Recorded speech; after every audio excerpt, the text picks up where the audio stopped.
Hi, this is Seth Kahn, and I'm here with Seth Kahn on Grand Challenges, and I'm pleased to have as a guest today Joel Corcoran, who is the CEO and Executive Director of Clubhouse International. Welcome, Joel. Hey, Seth. Well, thank you. I appreciate it. It's great to have you here. Before we jump into some of your background, tell me, how long has Clubhouse International been around? We just started our, I guess it's 31 years now. We just passed the 31-year mark. Yeah, I had a chance to speak at your 30th anniversary, so that was really nice. It was great having you. And tell me about how long have you been involved with Clubhouse International? Well, I've been involved with Clubhouse International since before it started. I came to work for Clubhouse International in 1995. Clubhouse International opened as the International Center for Clubhouse Development in 1994. And what is Clubhouse International? Clubhouse is an organization that is dedicated to ending social and economic isolation for people living with mental illness. Our vision is that people with mental illness will be included as an integral part of every community and to be valued as full citizens. And so what we are is an organization that promotes a particular way of working called the Clubhouse model. The Clubhouse model was started in 1948 in Manhattan, in New York City, by a group of ex-patients of state psychiatric hospitals. They got together after coming out of the hospital and rekindled a self-help group they had there in the hospital in Manhattan, meeting often in coffee shops on the steps of the New York Public Library. They formed an organization, Seth, called the WANA Society, W-A-N-A. And that's an acronym for We Are Not Alone. Oh, wow. And they figured, it was a tough place to be in Manhattan in the 1940s before there were really any kind of community mental health systems or even good medications and that. And they figured they were stronger working together, trying to figure out how to live successfully in the community than they were alone. So they formed a society. Wow. What an amazing group of visionaries, right? Sure. They worked with some volunteers. They went on to, the volunteers helped them purchase a building on West 47th Street in Midtown that had a fountain in the backyard. And they renamed themselves Fountain House. And Fountain House still exists today as the first and largest clubhouse in the world. And Fountain House led an effort to train other organizations and actually founded Clubhouse International. And I have been to Fountain House. I visited it and I've taken a tour, and it's a wonderful place. It's my mother, I've shared before, my mother had schizophrenia, and in the 1960s is when it developed, and nobody knew what it was. And she got good meds in the 90s, and she participated in an outpatient community center. And I went and visited her, and it was a tiny fraction of what Clubhouse International or Fountain House does, but it was the same kind of vibe. And I just thought when I was at Fountain House, my mother would have loved this. This would have been really her kind of thing. And I felt so connected to it. In fact, I'm getting some chills right now. I felt so connected to it personally when I was there. Oh, sure. Well, mental illness, it doesn't discriminate. It's prevalent across all communities, all families, all socioeconomic lifestyles. And, it dramatically impacts the individual living with mental illness, but also those who love and care for them. And, mental illness often leads to isolation, becoming marginalized in the community, become really invisible, and people are, get lost in the shadows of community. And the whole idea behind Clubhouse is to create an intentional community where people living with mental illness can not only find a place that they're welcomed and they belong, and that they can be whenever they want to be, but a place that's rich with opportunities to help them rebuild their lives and create success for themselves in the community of their choice. I know that the clubhouses come in all different sizes and shapes and locations. We'll get into that. And Fountain House, I didn't realize Fountain House was the biggest, but I was greeted at the door by someone with serious mental illness, then taken upstairs to meet the executive director, Ken, by someone, then taken on a tour by several people who had serious mental illness. And I ate in the cafeteria, I was served by people, and I peeked into the kitchen and I saw the kitchen operating everywhere I went. I mean, I must have seen at least a couple hundred people that day. and at all of them working in various activities. Some of them at computers, some of them in the gym. It was very, very powerful. It was a micro community there inside Fountain House. Well, that's exactly what it is. Fountain House is the largest clubhouse with hundreds of people coming every day. The average clubhouse across the world has about 35 or 45 people coming each day, maybe 70, 75 people who are active on a regular basis in their community.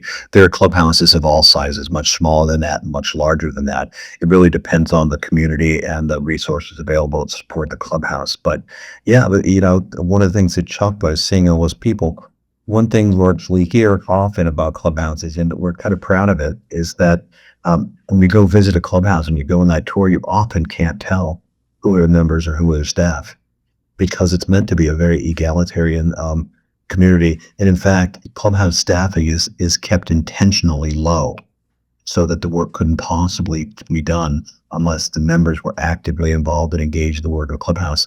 Everything that we do and prioritize a clubhouse is based on what people living with mental illness express as the most important things to them. So examples, certainly a place to belong and a place to be safe, a place to get help accessing healthcare and social services, but things like employment, education, a social network, decent, dignified, affordable housing. That's the work of clubhouses, advocating for better mental health services. So clubhouses are busy places, as I'm sure you saw when you were at Fountain House. Clubhouses are busy places. There's a lot of work to do. And it's that work, it's that shared work where people who have been marginalized and excluded are now included and needed and wanted, can contribute their talents and strengths. And that shared work is what we believe is restorative and creates recovery-oriented opportunities for people. And there's a lot of them at a clubhouse. We like to say it's a sophisticated opportunity system. That's beautiful. That's beautiful. So let's go back to the beginning of your story. So take us into the 90s, the early 90s. Where were you? How did you end up where in the beginnings of this? Well, it's a maybe not so interesting story, but I'll tell it to you. I first, Seth, I consider myself very fortunate to be working in this world and to be in the world that I'm in, surrounded by extraordinary people across the world. And that really started for me back in the 1980s. When I started working in the mental health system in Rhode Island.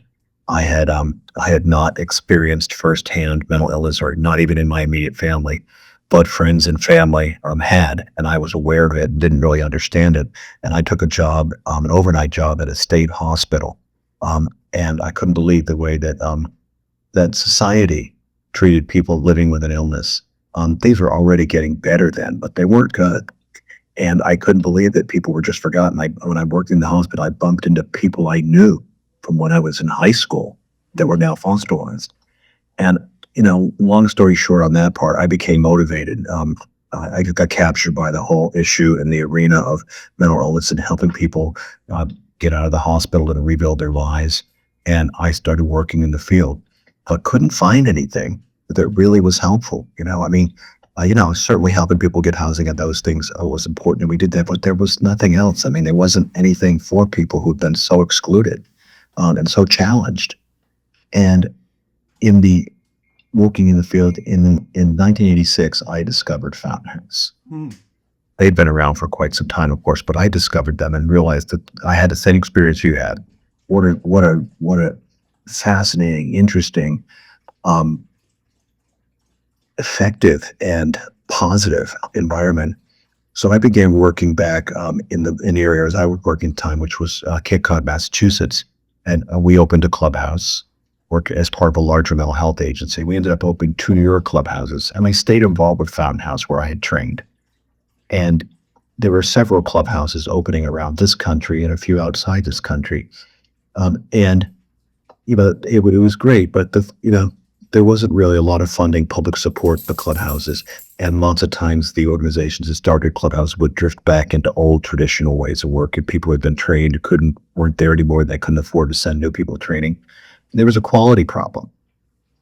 And so Fountain House, who was doing the training, became aware of that and began to address it by gathering, there's a whole long story, but I'll do the short version, by gathering clubhouse people together from who were running other clubhouses and trying to figure out what's the best way forward. And after getting some grants to support this, Fountain House started the National Clubhouse Expansion Program, engaging strong people from strong clubhouses around the United States and a few from outside the United States to develop first best practice standards, today known as the International Standards for Clubhouse Programs.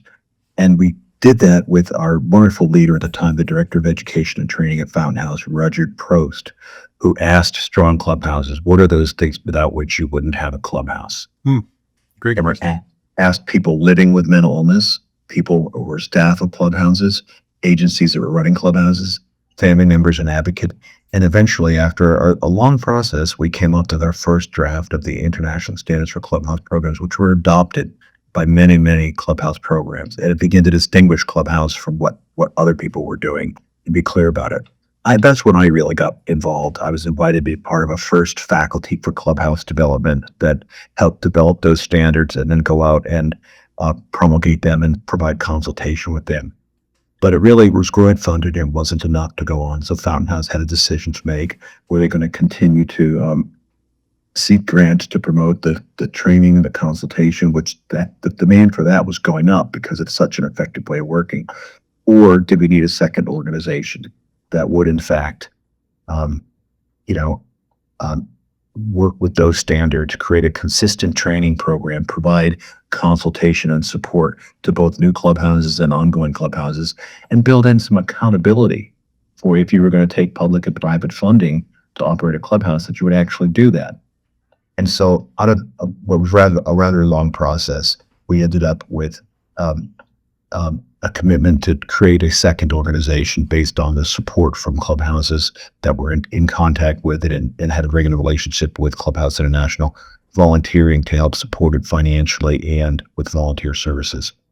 I was asked to chair that group. I was asked to come in and chair a startup group to get that started. There were many leaders, but my job was the process to keep that going and do that. And so many leaders from Fountain House and other strong clubhouses, board members, and staff, we created an organization that was very participatory. And we asked all the clubhouses in the world. At that time, there were probably more than 200 that had been trained. Wow. We said, do you want to be part of this organization? What do you think? And many joined. In the first year, we had about 35 join, and that jumped to 60 something the second year.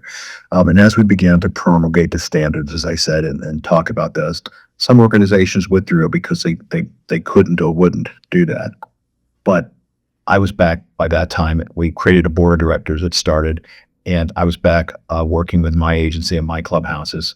And about a year later, Roger Prost and the leadership of Clubhouse, the new Clubhouse International, which was again called the International Center for Clubhouse Development at that time, asked me to come down and come on staff with the idea that I might be a good candidate to take over for Roger, who was going to retire in a few years as the director.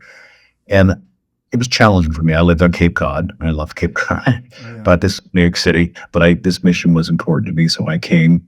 And 2 years later, I was hired as the CEO of Clubhouse International. Wow. And when was that? That was in 1995. 1995. So here we are, literally 31 years later. As you look at the arc, just while you were executive director, so starting back then in 1995, what would you say some of the major milestones have been over the last 30 years for you personally as you look at the growth? Well, from my perspective, the establishment of the standards and to get those out there and people understand what they were and distinguish between what was and was not a clubhouse. And though it was in the early 90s and really began to take root in 94, 95 when I came on, that was huge because we had 125 organizations self-select out of our group because that's not what they were doing. And they couldn't do that as obviously before. So we began to get very focused. The expansion of our training program and creating consistency in that training. We had probably 6 or 8 clubhouses that provided training in those days. Today we have 12, and 5 in the United States and 7 outside the United States. And just to give you a sense of the scope of that, in the United States, it's Massachusetts, New York, South Carolina, St. Louis, Missouri, and Salt Lake City, Utah. Outside the United States, it's Toronto, Canada, London, England, Helsinki, Finland, Oslo, Norway, Seoul, South Korea, Hong Kong, and Brisbane, Australia. And the creation of this, the strengthening and creation of this training group to provide intensive, ongoing, consistent training to the Clubhouse community has been it didn't happen all at once. It sort of grew from the beginnings of Clubhouse International until now, but it's a very strong and powerful group that trains members and staff together in how to operate this program. So that's a milestone. And then maybe, in 1994 and 5, we instituted the formal accreditation program based on those international standards for Clubhouse programs. And the development of that program and eventually the requirement that if you wanted to be part of Clubhouse International's membership organization, your clubhouse had to become and stay accredited. That was huge. The accreditation program and the requirement for that has upped the ante and therefore the outcomes for people living with mental illness at Clubhouse. And what am I talking about when I say outcomes? I'm talking about the numbers of people involved. I'm talking about the size of the resources and budgets coming from public and private sources. But most importantly, I'm talking about that opportunity system I mentioned for members. More people are going back to work. More people are going to school and finishing a degree. More people are living independently. More people have created much better social networks. So the accreditation piece drives some really significant outcomes in the world of community mental health. That was a milestone. I think probably some participating in some of the research studies that have demonstrated the improved quality of life, the cost of Clubhouse. That's been very important to us too. I think those are the big milestones. We're in an interesting time right now, Seth, where the benefits of having a Clubhouse program in your community are very evidenced. I mean, there's so much research and so much detailed evidence out there that it's hard to deny now. And we're beginning to see public organizations, departments of mental health, public sort of state, provincial, city governments are beginning to adopt and expand the clubhouses. So right now we're in one of those critical moments where expansion is happening, and it's a good thing. I mean, many, many more people are getting access to life-saving and life-changing opportunities. I think one of the things that really struck me at the conference where I presented was this idea that, Clubhouse brings this community. I mean, community is, or leverages community for the healing of the people who participate. But the people who participate are not just limited to the members, because a clubhouse is in a community. And so the people who participate are the local businesses, they're the people who shop in the local grocery stores, they're the neighbors, and there's healing going on there too. I mean, it's like a clubhouse, I always think it's like a little DNA module that creates healing and spreads beyond those who are directly participating. Well, you're absolutely right. When we talk to brand new groups, usually a small group of community volunteers or mental health advocates that want to bring a clubhouse to the community, we have a short training program to help them get started. We say to them, not only are you doing something that's going to really help people living with mental illness in their community today, it's going to help people who are being born in the hospitals and have that issue. More of that. But fundamentally, what you're doing is going to change the fabric of your community, because it's going to create space for people living with mental illness to be full participants in that community and to contribute to that community. And you're going to help raise awareness and education about the fact that recovery is possible and people living with mental illness have a lot to contribute to the world.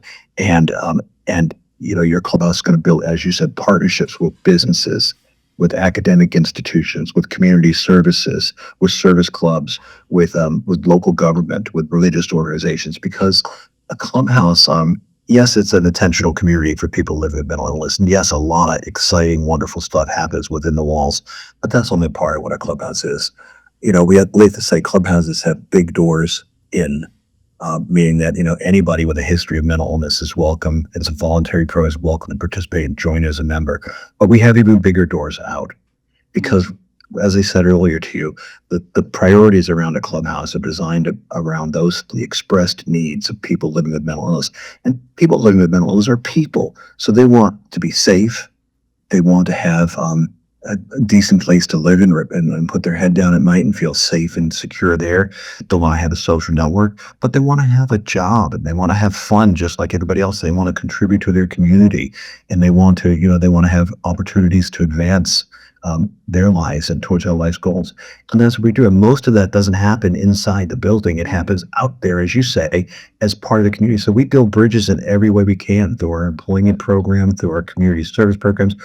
Every clubhouse has a board of directors, a volunteer board of directors or advisory board, or community leaders who are committed to making sure the clubhouse is successful, but also making sure that the clubhouse can participate and help educate and support the community as they work to understand and participate and support people living with mental illness.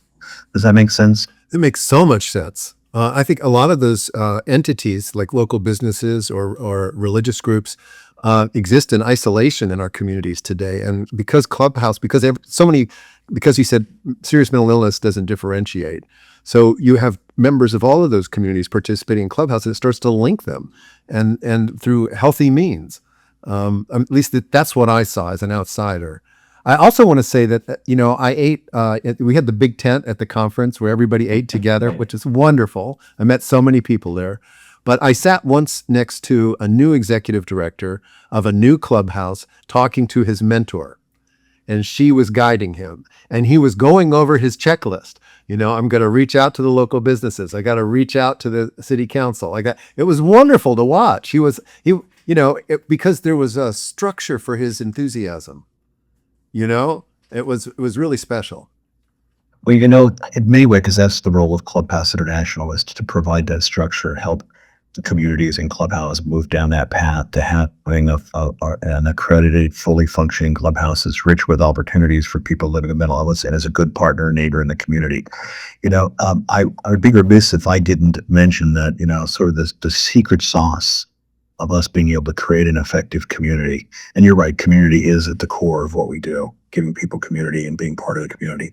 I'd be remiss if I didn't mention one of the reasons we are so successful is we rely on and create as many opportunities for people with the lived experience of mental illness to participate in the design and development of the clubhouses, setting the policies and procedures, doing the work, leading on the work. Everything that we do in the clubhouse community is members and staff together. We like to call it our partnership models. The staff are not there to teach or train the members. There's no clinical services or treatment that goes on in the clubhouse. That's important. We help people access those things as they need them. But the real focus is a strengths-based approach. We know and understand that people living with mental illness have all kinds of skills and talents and experiences. Some already developed, some not developed yet.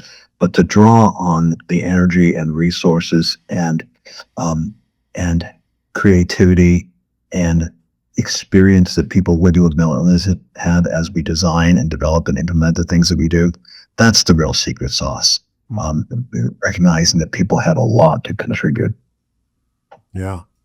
Wow. It was so wonderful to be at that conference and meet so many people who were in that contribution and learning. There was so much learning going on there as well. We're pleased to have you there, to hear your messages about addressing the issues of stigma across this country and in general. It was, just your positive messages was well received and sounded so familiar and encouraging to our folks. Yeah, I'm looking forward to next steps, as you know, following up with some of your staff even today. So where is Clubhouse International today? How many countries are you in? How many clubhouses are there? What's the status? There are 3 countries. There are 380 clubhouses today. We have about 45 or 50 startup groups in various stages of development that we're working with. We're working with several state governments in the United States and a couple of governments outside the United States who are talking to us, as I mentioned before, about significantly expanding the number of clubhouses in their communities. Our goal, Seth, we're at 380 today. We're hoping to get to 700 clubhouses by the end of the decade. It's a big goal, but we think we can get there, and we're hoping that that's a tipping point. Our vision is that there's a clubhouse community, a clubhouse program in every community around the world, so that anybody living and has a lived experience of mental illness has reasonable access to a clubhouse and the opportunities therein. Beautiful. And if someone wants to support Clubhouse International, what avenues are open to them? What would you recommend? Probably the easiest way to do it is to go right to our website, and we like most good nonprofits have donate buttons. You can push on there and follow us. There's many ways you can do that. You can do that, by electronically or mailing something to us. That you can also contact us and we can talk to you about it. But the website is clubhouseinternational.org. And if someone wants to visit a local clubhouse, is that something that's possible? Oh, sure. Right on that website is a directory. We have an interactive directory. You can go to right in the top right corner of our homepage is a little button that says "Find a clubhouse near you," and you can search by name's clubhouse, by country, city, state, province, town, and you'll find the clubhouses. It'll pop right up, and you can see all the contact information is there. Clubhouses love to show off what they're doing. So clubhouses give tours all the time. And if you have any trouble finding one or what that, just contact us at Clubhouse International. We'll help you. Okay. What would you say is the frontier of your work right now? Where are you pushing the envelope? I think there's so much to say about that. A brief statement I'll say is that we're looking to take advantage of the places in the world that are really stepping up at public funding for better mental health services. We think Clubhouses should be a part of that. But we also are looking to expand our penetration into low-income, and developing countries, because the need is so great there, where there are no healthcare services, never mind all the mental health care services. So the way that we're doing that, Seth, is in the next few years by focusing on a couple of key strategic pillars. One of those is, raising public awareness, educating everybody really, about the communities and influencers and decision makers about the value of Clubhouse. So we're putting a lot of energy into getting out there, whether it's through social media, through conferences, seminars, papers, marketing, anything we can do to get more people to understand what a Clubhouse is and how it can help their community. The second pillar is building partnerships. In order for us to get to 700 Clubhouses by the end of the decade and reach that tipping point, we know that we need public and private partners. So we are building partnerships with academic institutions, governments, philanthropic organizations, and private businesses and corporations. So we're looking to build partnerships, large and small, for Clubhouse International and for Clubhouses. And the third is very important to us. We're looking to accelerate the rate with which we can provide training and technical assistance across the world. And we know that what that means is take advantage of the advances in technology, digital technology. So building out there, that's a real frontier for us, because we're going to get more information and more access to support to communities that don't have Clubhouses yet. Beautiful. Well, thank you for taking the time with me today, Joel. It's a pleasure to hear your story and to talk with you. It's a pleasure to talk with you, Seth. Thank you very much. You bet.